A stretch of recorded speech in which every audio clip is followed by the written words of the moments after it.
राधे राधे।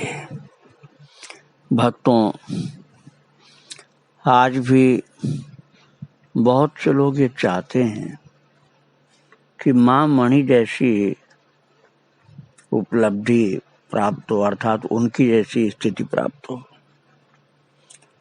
लेकिन इसके लिए हमें ये समझना पड़ेगा कि माँ मणि जैसा बनना इतना सरल नहीं जैसा कि बोल दिया है, सोच लिया। महान योगी विजय कृष्ण गोस्वामी तो आज भी प्रकट हो जाएंगे, लेकिन माँ मणि जैसा दिल तो चाहिए। माँ मणि तो कैलाशपति भगवान शिव जी के सम्मुख कैलाश पर्वत के ऊपर वहां भोले बाबा और पार्वती माता के सम्मुख भी पहुंच जाती हैं, ब्रह्मलोक पहुंच जाती हैं, महाप्रभु चैतन्य भगवान राधा कृष्ण के सम्मुख पहुंच जाती हैं, और तब भी जीवन में कभी भी उनके मन में कोई कामना नहीं आई। शुद्ध निष्काम पूर्ण आप्त काम। अब आप अपना विचार कर लो कि आप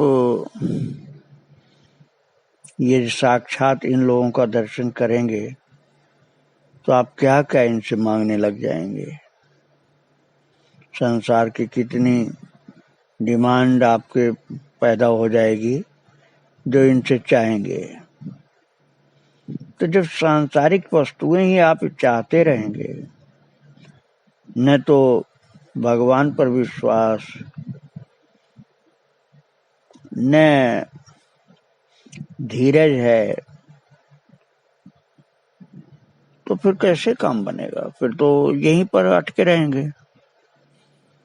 यहाँ के सारे प्रलोभनों से जो मुक्त हो चुका है और धैर्य और गुरु के ऊपर पूर्ण विश्वास, श्रद्धा, भगवान की कृपा पर संपूर्ण विश्वास, इसकी मूर्ति थी माता मणि।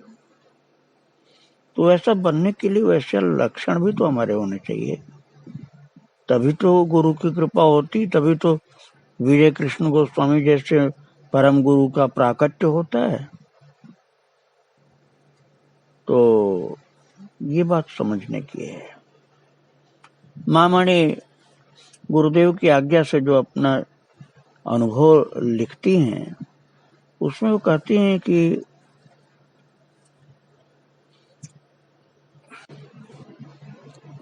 माता कहती हैं कि मेरा शरीर अस्वस्थ था, सारा दिन 103, 103.5 डिग्री टेम्परेचर था शरीर का,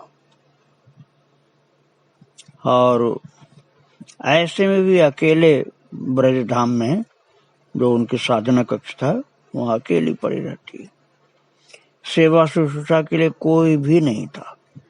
जल और मिश्री पास रखती, आवश्यकता पड़ने पर ले लेती। संध्या समय गोसाई जी के आदेश से उठकर आसन पर बैठ जाती। उस समय तेज पूर्ण दीर्घकाय 5 वैष्णव आते, उनके बीच रास के संबंध में आलोचना होती है। गोसाई जी और श्रीमन महाप्रभु भी वहां उपस्थित रहते। महाप्रभु धीर स्थिर भाव से श्रवण करते, मुझसे सुनने को कहते, मैं सुनती और वर्णन के अनुसार लीला दर्शन करती, और एक अपार्थिव आनंद में जिसकी तुलना नहीं, मैं उसमें डूब जाती। उनके चले जाने के बाद भी एक अविच्छिन्न आनंद का सर्वदेहेंद्रिय द्वारा भोग करती है। जब रास लीला दर्शन के आनंद में इतना डूबने लगी कि स्थिर रहना मुश्किल हो गया, तब गोसाई जी ने कुछ दिन के लिए रास लीला वर्णन और दर्शन बंद कर दिया। उनकी कृपा से जब लीला दर्शन कर धारण करने की शक्ति प्राप्त कर ली, तब फिर वे रास लीला दर्शन कराने लगे। इस समय के दर्शन का वृत्तांत श्रीमन महाप्रभु और श्री गोसाई जी की आज्ञा से लिखा गया। और सार संग्रह मधुरिमा इस नाम की पुस्तक में प्रकाशित है वो। इसका जब दूसरा संस्करण छपने को था तो श्री महाप्रभु जी ने मुझे बताया कि इसका प्रच्छद पट किस प्रकार का होना चाहिए और स्वयं बनाकर भी दिखाया। सार संग्रह मधुरिमा के वक्ताओं के नाम भी मुझे पीछे पता चल गया। वे थे श्री सार्वभौम भट्टाचार्य, श्री गोपीनाथ आचार्य, श्री काशी मिश्र, श्री कनाई कुटिया और वासुदेव मिश्र। इस तरह से बड़ी मार्मिक गंभीर बातें माता के द्वारा प्रकट हुई। वो कहते हैं कि हरि बोल करते महाप्रभु आए और मैंने प्रणाम किया। आशीर्वाद करने के पश्चात वो बोले, माँ, सार संग्रह मधुरिमा जब रत्न वेदी पर जगन्नाथ जी को अर्पण की गई, उन्होंने उसे आनंद पूर्वक अंगीकार किया और उसमें शक्ति संचार किया। जिस अमूल्य ग्रंथ का इस प्रकार वितरण हुआ, उससे सौभाग्यशाली लोग लाभ उठाएंगे। सद्गुरु साधन का समस्त रहस्य प्रकाशित है उसमें। श्री सद्गुरु उपदेशामृत चतुर्थ खंड, श्री वृंदावन लीला, श्री पुरुषोत्तम लीला, ऋषि वाणी, सार संग्रह मधुरिमा आदि ग्रंथों के प्रकाशन के बाद मां मणि के पास देश विदेश से अगणित भक्तों के पत्र आने लगे। बहुत से उनके साक्षात दर्शन करने भी आते थे। मां थी बड़ी संकोची स्वभाव की, एक संभ्रांत हिंदू परिवार की कुलवधू, पढ़ी लिखी कुछ नहीं थी खास। उन्हें देख चिंता हुई। उन्होंने गोसाई जी से कहा, आपने मुझे प्रकाशित कर दिया, अब आप देखिए, लोग देखने आ रहे हैं, आप कृपा कर निकट में रहें, जो बोलना उचित हो वही बुलवाएं। गोसाई जी ने कहा, कुछ चिंता नहीं माँ। इसके पश्चात एक दिन महाप्रभु ने प्रकट होकर कहा, तुम्हारे द्वारा सत्य के प्रकाशित होने से धर्मार्थी लोगों की रक्षा हुई। अब तक मिथ्या के प्रलोभन से जो सत्य ढका पड़ा था वो प्रकाशित हुआ। तुम्हें प्रकाशित न करने से लोगों के मन में दृढ़ विश्वास न होता, इसलिए तुम्हें प्रकाशित करना पड़ा। हम मां मणि द्वारा पूजित गोपाल के चित्रपट का पहले उल्लेख कर चुके हैं। गोपाल उन्हें पहले साक्षात रूप से दर्शन देता और किसी विशेष अवस्था में जब वो आसन पर बैठकर भजन करती। पर माँ जब वृंदावन से लौटकर आई और कुछ दिन कलकत्ता में अपने भाई सुधीर के घर रही, तब से वो सब समय सभी अवस्थाओं में उनके साथ लीला करने लगा। वो माँ से भांति भांति के द्रव्य खाने को मांगता। माँ को गोसाई का आदेश था कि किसी की कोई वस्तु ग्रहण न करे, जब तक उन्होंने इस नियम का निष्ठापूर्वक पालन किया था।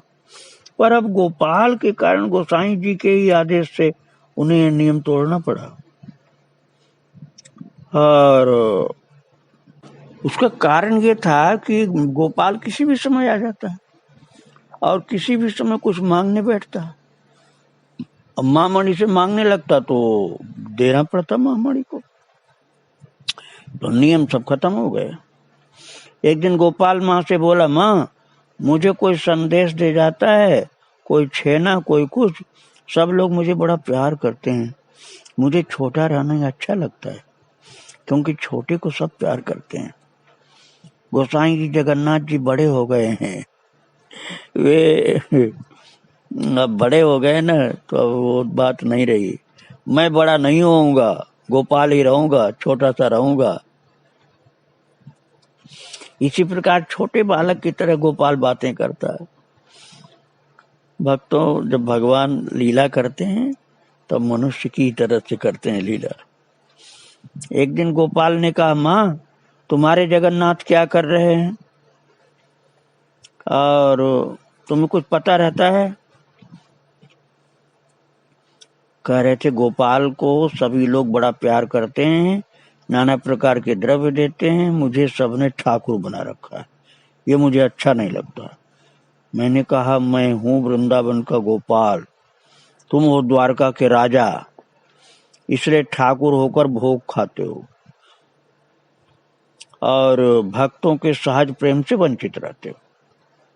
माँ मणि तुम्हें प्रेम अवश्य करती है, पर तुम हो उनके इतने बड़े लड़के, मैं हूँ छोटा सा लड़का, तो छोटे को प्यार अधिक मिलता है।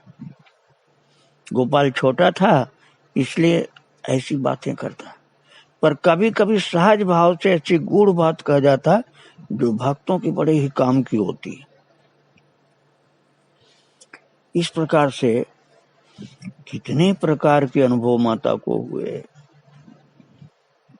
भक्तों, माँ मणि बहुत सुंदर अपने अनुभव की बातें लिखती हैं। वो कहती हैं कि उस दिन धीरेन भाई कह रहे थे कि मन स्थिर नहीं होता। मन को स्थिर रखना क्या सहज है? मन को वश में करने का एकमात्र उपाय है नाम से प्रेम करना। प्रेम के द्वारा ही मन वश में होता है। नाम को अपना जान, उससे एक हो जाए, नाम करते करते देह मन सब नाममय हो जाए, तब नाम नामी एक ही हृदय में लीला करते हैं। शेष अवस्था में माँ मणि रक्तचाप और हृदय रोग से पीड़ित रहने के कारण पुरी में अपने निवास स्थान ब्रजधाम में ही आबद्ध रहती। पहले उनका सारा दिन जगन्नाथ मंदिर में बीता करता, अब चारपाई पर पड़े पड़े ही बीतने लगा। पर इससे उनके आध्यात्मिक जीवन की सरसता में कोई कमी नहीं आई। भक्त और भगवान दोनों की इस अवस्था में भी पूर्ण कृपा बनी रही।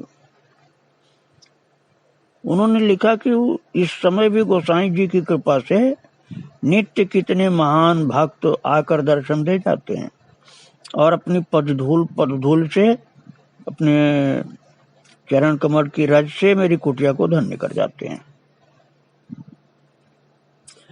जिन महान भक्तों की बात किया है उनमें थे श्री सीता रामदास ओंकार नाथ महाराज।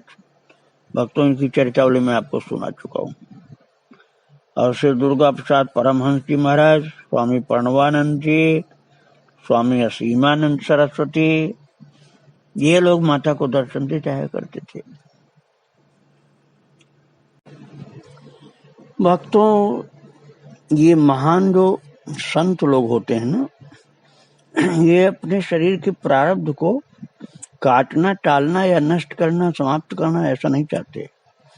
ये प्रारब्ध को हंस हंस करके बड़े धैर्य और भगवान की भक्ति में डूबे हुए आराम से भोग लेते हैं। इनको कोई ऐतराज नहीं होता कि हमको ऐसा कष्ट क्यों दिया जा रहा है, और सामान्य मन से घबरा जाता है। अब माता तो अब भी अस्वस्थ रहती थी, पर उनका अंदर आनंद से सदा परिपूर्ण रहता है। बाहर से तो रोगी की तरह चारपाई पर पड़ी रहती, पर महाराज भीतर से एक दिव्य राज्य में आनंद पूर्वक विचरण किया करती। इस रहस्य का उन्होंने उद्घाटन किया एक बार, जब उनके तीर्थ गुरु ने अपनी गाड़ी में उन्हें मंदिरों के दर्शन कराने को कहा, ले चलने को कहा। तो उन्होंने उत्तर दिया, बाबा ये जो मैं बाहर भीतर आने जाने लगूं तो घर बैठे जो उन्हें पाती हूँ और उनकी अपूर्व लीला का दर्शन करती हूँ वो सब बंद हो जाएगा। उनको कहीं जाने की जरूरत नहीं थी, वहीं से सब दर्शन उनको मिलता था। एक बार किसी ने उन्हें रात में बार बार चारपाई से उठकर दरवाजे की तरफ जाते देख करके पूछा, माँ रात में सोती नहीं है? बार बार माता जा रही थी, चारपाई से उठती थी, दरवाजे की तरफ जाती, बार बार ऐसा कर रही थी। तो एक आदमी ने पूछा, भक्त ने, कि माँ रात में सोती नहीं है? उन्होंने उत्तर दिया, बाबा सोऊं कैसे? गोपाल सारी रात बंधुओं के साथ धमा चौकड़ी मचाता है और मुझसे कहता है हम लोग खेलते हैं, तुम देखो। अब गोपाल के उत्पात के कारण रात में सो नहीं पाती, इसलिए प्रातः पूजा शेष कर कुछ देर सो लेती हूँ। फिर दिन में भी दरवाजा बंद करते ही उसका खेल आरंभ हो जाता है। अब बताओ, जिसकी ऐसी आंतरिक स्थिति है उसको बीमार रहने में क्या परेशानी है? वो तो भगवान के प्रेम के आनंद में डूबा हुआ है, शरीर बीमार है तो कोई बात नहीं। एक बार महाराज माता ने कहा दिन में भी जहां दरवाजा बंद करते हैं उसका खेल आरंभ हो जाता है, रात में तो धमा चौकड़ी करता है गोपाल। और एक बार दिन में 2 बजे के लगभग माँ मणि की तबीयत खराब हो गई और पुरी के सरकारी डॉक्टर ने जवाब दे दिया। कटक से सुविख्यात हृदय रोग विशेषज्ञ को बुलाया गया। वो भी कहकर चला गया कि उनके बचने की कोई आशा नहीं। पर रात 10 बजे उनको यथारीत आसन पर बैठा करके भजन करते देखा गया महाराज। अब बड़े बड़े डॉक्टर लोग बोल गए कि बचने की कोई आशा नहीं, और रात में 10 बजे वो आसन से ठीक से बैठ करके भजन कर रही थी। प्रातः जब डॉक्टरों को मालूम हुआ कि माँ ठीक है तो उन्होंने कहा इनकी चिकित्सा हमारे हाथ में नहीं है, हम लोगों के बस का नहीं है इनका इलाज करना। हम लोग तो समझ रहे थे कि बस मर रही हैं, और 10 बजे रात को बैठ के आराम से भजन कर रही हैं। उसके बाद माँ मणि की मानस कन्या श्रीमती ज्योत्सना ने गोपाल जी से कहा, गोपाल भाई तुम ये क्या कर रहे हो? माँ मणि के साथ इस प्रकार का खेल करना ठीक नहीं है। तुम जानते हो कि यदि माँ को कुछ हो गया है तो तुम्हारा भी खेल समाप्त हो जाएगा। यदि ये खत्म हुई माता तो तुम्हारा खेल बंद हो जाएगा, तुम्हें भी माँ के साथ दुख पाना पड़ेगा। ऐसा कहा हो माता ने, मानस कन्या जो कही जाती थी उनकी।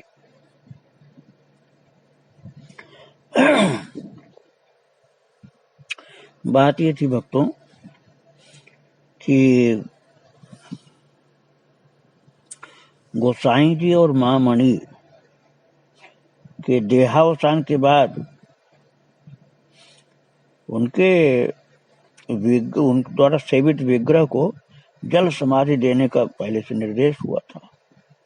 और उसी दिन रात में गोपाल ने स्वप्न में ज्योत्सना से कहा, चिंता नहीं करो, इतनी जल्दी लीला प्रकट नहीं होगी, अभी कुछ दिन और लीला करूंगा, इसलिए अभी माँ मणि को कुछ नहीं होगा। माँ यशोदा ने मुझे क्या बांधा था, जैसा माँ मणि ने बांधा है। माँ मणि ने मुझे ऐसा बांधा है कि घर की चौखट के बाहर भी नहीं जा सकता। गोपाल भी भक्तों के अधीन है। भक्तों बोल तो रहे जरूर, लेकिन भक्तों के अधीन वो भी हैं। उनकी इच्छा के अनुरूप कार्य करने को बाध्य हैं गोपाल भी। माँ मणि अब गोसाई जी के पास जाने को उद्विग्न रहने लगी। वे अक्सर गोसाई जी से कहती सुनाई पड़ती, अब ले क्यों नहीं जाते मुझे, सभी कार्य तो हो चुका, बाकी क्या रहा अब। पर अभी एक कार्य बाकी था। महाप्रभु और गोसाई जी ने उन्हें आदेश दिया था कि अपनी दिव्य जीवनी का कुछ कुछ अंश प्रकाशित करने का। उनके आदेश से बाध्य हो उन्होंने अपनी जीवनी लिखी और उसे शीघ्र प्रकाशित करने की व्यवस्था करने के लिए भक्तों से कहते हुए उन्होंने बोला, मेरा सब काम पूरा हो गया, केवल ये पुस्तक छपाना ही शेष रहा, इसके छपने के बाद मैं मुक्त हूँ। गोसाई जी और महाप्रभु यह आदेश जब तक पूरा नहीं होता मैं नहीं जा सकूंगा।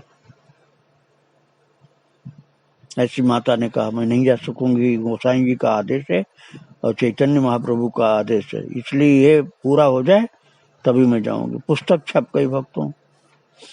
उसका नाम महाप्रभु और गोसाई जी के कहने से रखा गया जीवन गाथा। और इतना ही नहीं, उसका आवरण तक महाप्रभु की इच्छा अनुसार ही रखा गया।